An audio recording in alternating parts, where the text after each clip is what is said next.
As the Ukrainian port city of Mariupol continues to be pounded by Russian artillery, Ukrainian officials have said there may be a chance for a humanitarian corridor. AP correspondent Karen Chamas has more. Deputy Prime Minister Irina Vereshchuk said there was a preliminary agreement to allow women, children and the elderly to leave Mariupol from the west into Ukrainian-controlled territory. The southeastern city continues to be pounded by Russian bombs, which flattened a sprawling steel plant believed to be the defenders' last holdout. Russian military strikes also hit a hospital where hundreds were staying. Vereshchuk said civilians in Mariupol were facing a catastrophic humanitarian situation. I'm Karen Chamas. At a news conference, Pentagon Press Secretary John Kirby says the Russian military's capabilities should not be underestimated. Mr. Putin still has a lot of his inventory available to him.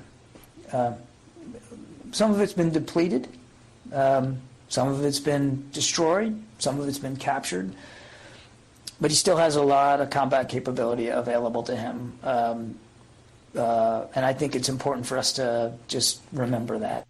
And Mariupol's deputy mayor Sergei Orlov says Ukraine needs military hardware assistance. The situation is changed, and we understand that we need more hard weapon. I mean artillery, I mean tanks, I mean armored vehicles with long range of working. And we have still lack of such weapon, and we ask to provide to my country this weapon by EU, by UK, by USA. U.S. President Joe Biden is expected to announce a new weapons package in the coming days that will include additional artillery and ammunition, according to a U.S. official. British Prime Minister Boris Johnson Tuesday offered what he said was a wholehearted apology for attending an illegal party during lockdown, but insisted he didn't knowingly break rules or mislead Parliament and brushed off calls to resign. Johnson told lawmakers in the House of Commons that it did not occur to him that the birthday gathering, complete with a cake, was a party. Last week, Johnson was fined for attending his own surprise birthday party at 10 Downing Street in June 2020, while millions in the country were barred from meeting with friends and family or even attending funerals for loved ones. Johnson becomes the first British Prime Minister ever found to have broken the law while in office. The Biden administration is holding off on an appeal of the ruling that ended the nation's transportation mask mandate. The AP's Jennifer King reports. The Justice Department says it will not appeal a judge's ruling that ended the federal mask order for planes, trains, and transit hubs, unless the Center for Disease Control and Prevention determines the requirement is necessary. The CDC had extended the mask mandate until May 3rd, but the court ruling put that decision on hold. Justice Department spokesman Anthony Coley says officials still believe the mask order was a valid exercise of the authority Congress has given the agency to protect public health. During a visit to New Hampshire, President Biden spoke in favor of flexibility. That's up to them. But those traveling on Air Force One Tuesday were required to wear masks, with the White House citing CDC guidance. Jennifer King, Washington. 2 days before the opening of migration talks between Cuba and the United States, which have been paralyzed for 4 years, a high-ranking Cuban official is lamenting Washington's incoherent and differentiated migration policies and exhorted Washington to comply with current agreements. The migration meeting will take place amid a dramatic increase in arrivals of Cubans at the southern border of the United States. Cuba's foreign ministry said the meeting will be held in Washington Thursday. Thousands of people across Sri Lanka are taking to the streets a day after police opened fire at demonstrators, killing one person and injuring 13 others, reigniting widespread protest amidst the country's worst economic crisis in decades. Protesters used vehicles to block key roads in many parts of the country Wednesday as they demonstrated against the shooting, rising fuel prices, and the government's failure to resolve the deepening economic problems. The Kremlin said Wednesday that banning Russian tennis players from Wimbledon over Moscow's military campaign in Ukraine would be unacceptable.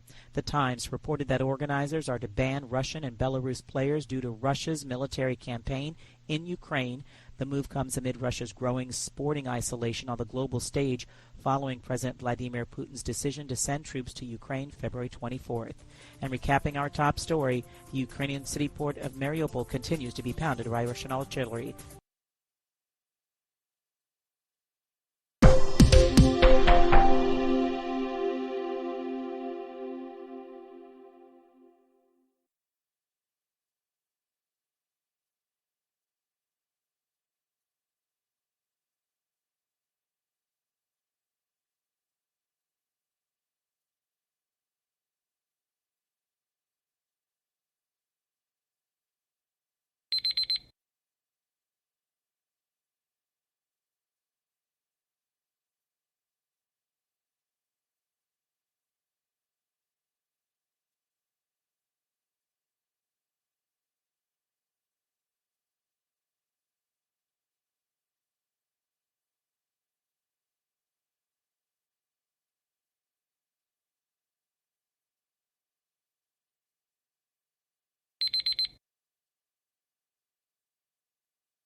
Hi, thank you for watching.